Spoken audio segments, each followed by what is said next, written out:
Hi everybody, this is Trish from Art Journal Junkie. My friend Angie gave me some gold embossing powder the other day, and some copper as well, because I said to her that I had seen a video by Karen Tamir, and I really wanted to try using the embossing powder the same way as she had. And she had pretty much done a similar page to what I'm going to do now. Actually, I'm copying her because I love the idea of the koi fish.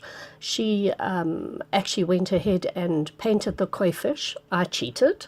I got out my Google. I got an image from Google Images. I printed it out onto my Samsung laser printer, cut it out on my Cameo Silhouette, and no, I'm not sponsored by any of these people and products and companies, but anyway, I decided I was going to try her technique because I really liked it, and of course, as you can see, I'm doing it in my Art Journal Play. What is it called, actually? You know, I can never remember it, and I've been doing this for how many months now? 9 months. My PlanJournalPlay. The problem is, I had already tried with one of the distress pins to actually do the embossing, and it just hadn't worked. And you'll see now, every time I bring my heat gun close to it, it just blows all the little granules away. So I wasn't sure what I was doing wrong, and I tried it on a piece of plain copy paper. It worked perfectly. So I thought, well, maybe it's the pen, it's not working so well. At the end of the day, what I actually realized is that I was using watercolor paper, and clearly the distress, what do you call the stuff? This embossing inky stuff that I was using was being soaked right through the paper, and therefore there was nothing for the granules to actually stick onto. But you know, I used to be blonde in my days, so I don't know really if that's the honest truth, but I decided to continue trying, and I'm going to speed up the process, as you can see, because you really don't need to see me struggling with this embossing powder. Suffice it to say, near the end of throwing my book right out the window and losing my temper, I actually managed to get some of the gold onto the page, and it made me happy. There we go, you can see that's the copy paper that I tested it on, so it really flummoxed me. So I pulled out the little pad that I've got. I thought, well, perhaps the pen is dry. Tried that as well, and struggled all the way through it.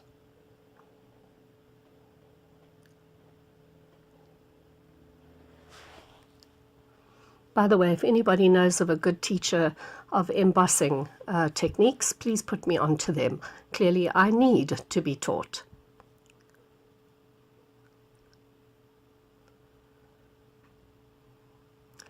So, finally, I managed to get my page embossed. You can see the top bit is a lot better than the bottom bit.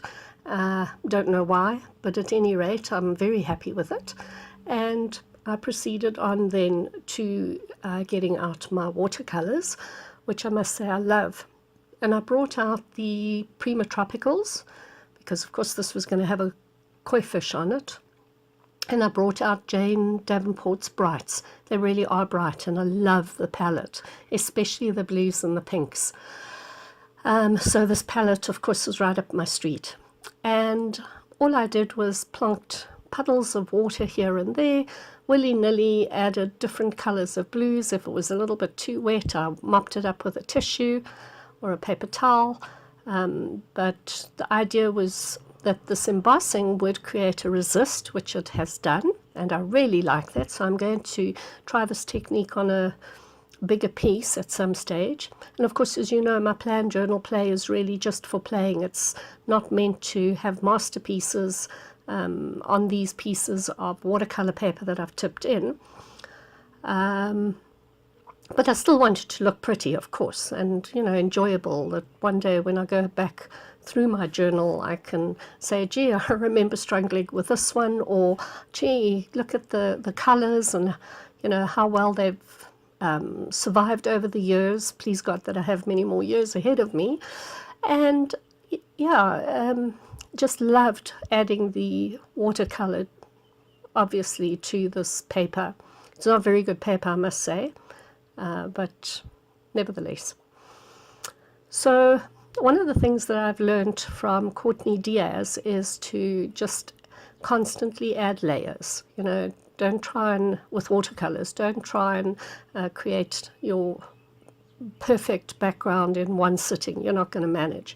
So I allowed it to dry and then went back with more of the blues, and that it's like a teal, turquoisey green. Added that in, and again let it dry.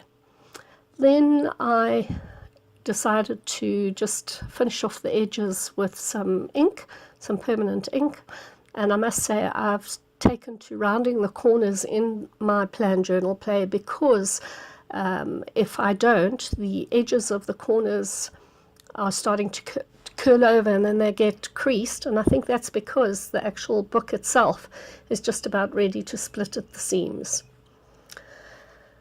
So you can see the printout of the koi fish. It's quite dull actually because it's on a grey background, but I wasn't worried about that. I had a plan. Yeah, sometimes I do have a plan in my head, and I glued it down just with a glue stick.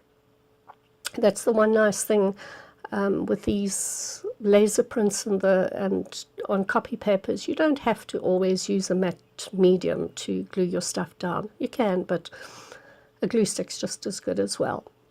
And then I took some gesso and did a little bit of splattering around, and now I'm using the gesso to highlight my focal point. Now listen, there's Karen Campbell from Awesome Art School, who's got a brilliant video out at the moment. It's free, it's on YouTube, and it's all about gesso. And this lady knows gesso. She uses it in ways that I would never have thought of. So do yourself a favor. I'll put the link below. Go to her her YouTube video and have a look at how she uses gesso. So I'm just using the gesso here to highlight the area around the fish. And then of course, you know, because I am keen to try more, I brought out a Posca, I think it's a Posca pen. Let's have a look. First I've got to dry it off, of course, because I've learned my lesson with Posca pens, okay? You put them anywhere near gesso or wet acrylic paint, you know that you're going to mess up your Posca. So I don't do that anymore. Anyway, let's have a look here. Oh, Patricia, do you have to faff around so much and clean up after yourself? Really? Oh, good idea. Cut off the fish's tail. Boop, there it's gone. Ah, yes, you see, Posca pen to the... no, it's not going to work, so I give up on that. That's a bad job. Although it does work on my finger, so I know I don't have to turf it in the bin. And then I take out Jane Davenport's white pen. That's also not working so good. Back to the Posca. And I want to put in the sentiment, go with the flow. But it just got lost there. It looked iffy. So while it was still wet, and if it hadn't been wet, I would have just shoved some gesso over it and repopped some paint watercolor over.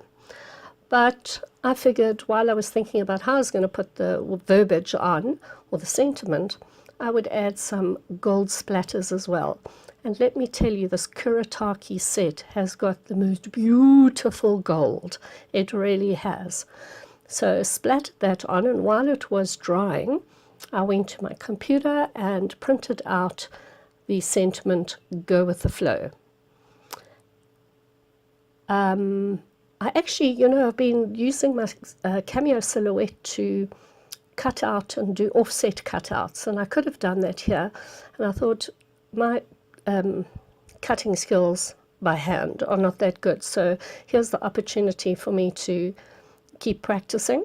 So I cut it out with my beautiful little pair of scissors from Tim Holtz, and then just finished off the other words with cutting them on my, what do you call this thing? What's that thing called? Oh, my head's gone. I cut it all, well, that slicer thing, okay? I cut it, you know what it's called.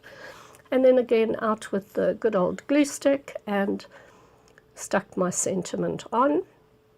I must say I did consider outlining it, and then thought, you know, there's enough white there and black would just be a bit too heavy. So I left it right as it is. There we go, people. That is my page. Now you'll see it's taken all of what, 10 or 11 minutes here, and I have sped it up 3 times its speed. So this project was actually a 30-minute project, maybe 40-minute with all the drying time included. But I really loved it, and it is a good piece to remember. Go with the flow. And if you've enjoyed this video, won't you consider giving me a thumbs up, please? It tells YouTube that they like what I'm doing, or that you like what I'm doing. And also come across to Facebook and join us on Art Journal Junkie. Great bunch of people. And I wish everybody a wonderful day. Take care. See you soon. Bye for now.